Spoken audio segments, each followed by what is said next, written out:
Stellar Moments of Humankind is a famous book by Stefan Zweig, an Austrian writer who loved to tell stories about important moments in history. First published in 1927 in German, it has been translated into English with titles like The Tide of Fortune and Decisive Moments in History. The book is a collection of short stories, each one focusing on a single event or decision that changed the world. Zweig picks moments where people's actions, or sometimes just luck, made a big difference in history. His writing is exciting and full of emotion, making readers feel like they are right there in the story. In total, there are 14 stories in the fullest version of the book, and each one shows how one small moment can have a huge impact. The first story, The World Minute of Waterloo, is about the Battle of Waterloo in 1815, a famous fight that decided the future of Europe. The story begins on June 18, 1815, in a small area of Belgium near the village of Waterloo. This is where one of the most important battles in history is happening. Napoleon Bonaparte, the French leader, is fighting against two armies, one led by the British Duke of Wellington and the other by the Prussian general Blücher. Napoleon is a brilliant commander who has won many battles before, and he wants to take control of Europe again after escaping from exile. For him, this battle is his last big chance to win back his power. On the other side, Wellington and Blücher have joined together to stop him. The day is full of rain, mud, and chaos, with thousands of soldiers fighting and dying on the wet fields. Zweig focuses on a single moment in this huge battle, what he calls the World Minute. This is when everything hangs in the balance, and one decision could change the result. Napoleon knows that his army is smaller than the combined forces of his enemies, but he has a plan. He has sent one of his trusted leaders, Marshal Grouchy, with 33,000 soldiers to chase the Prussian army and stop them from joining Wellington. If Grouchy succeeds, Napoleon can defeat Wellington's army alone and win the day.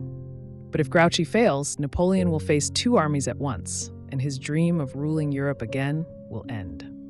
The battle starts early in the morning, and Napoleon attacks Wellington's army with all his strength.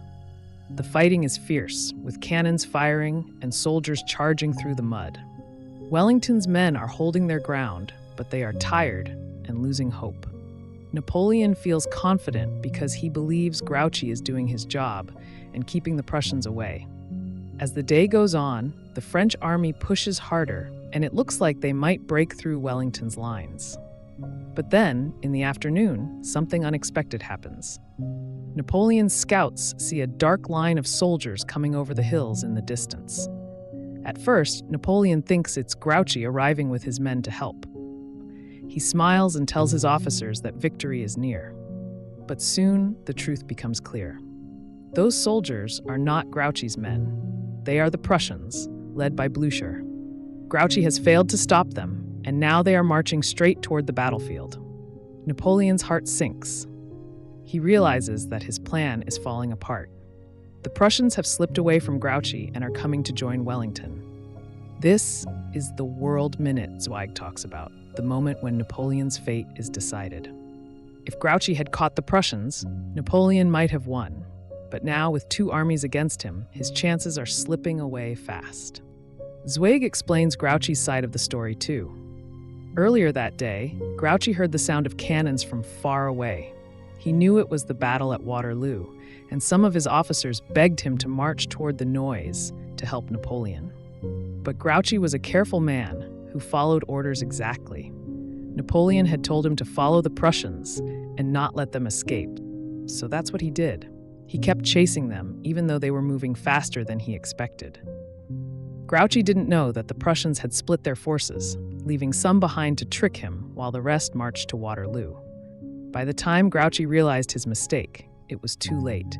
He was too far away to turn back and help Napoleon. Back at Waterloo, the arrival of the Prussians changes everything. Blücher's fresh troops attack Napoleon's army from the side, while Wellington's men fight from the front. The French soldiers, already tired from hours of battle, start to panic. Napoleon tries to rally them, riding his horse through the chaos and shouting orders, but it's no use. The two enemy armies are too strong together. Slowly, the French lines break, and the soldiers begin to run away. Napoleon watches as his dream collapses in front of him. By nightfall, the battle is over. Napoleon has lost, and he knows this is the end of his power. Zweig makes this moment feel alive with his words. He describes the rain falling on the soldiers' faces, the sound of cannons shaking the ground, and the fear in Napoleon's eyes when he sees the Prussians. He shows how one small decision, Grouchy's choice to keep chasing instead of turning back, changed history. If Grouchy had marched to Waterloo, Napoleon might have won, and Europe would be very different. Instead, Napoleon was defeated, sent into exile again, and died a few years later on a lonely island. Wellington and Blücher became heroes, and their countries grew stronger. The story ends with a bigger idea from Zweig. He says that history is full of these stellar moments, where everything depends on one person or one choice. At Waterloo, it was Grouchy's decision that tipped the scale. Zweig doesn't blame Grouchy too much. He was just following orders, but he shows how even a loyal man can accidentally shape the world.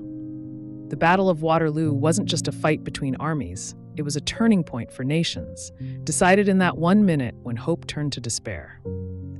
This story is a perfect example of what stellar moments of humankind is about. Zweig takes a big event and finds the tiny detail that made it happen. He writes so readers can feel the tension and understand why it mattered. The World Minute of Waterloo isn't just about a battle. It's about how fragile history can be and how one moment can change everything for millions of people.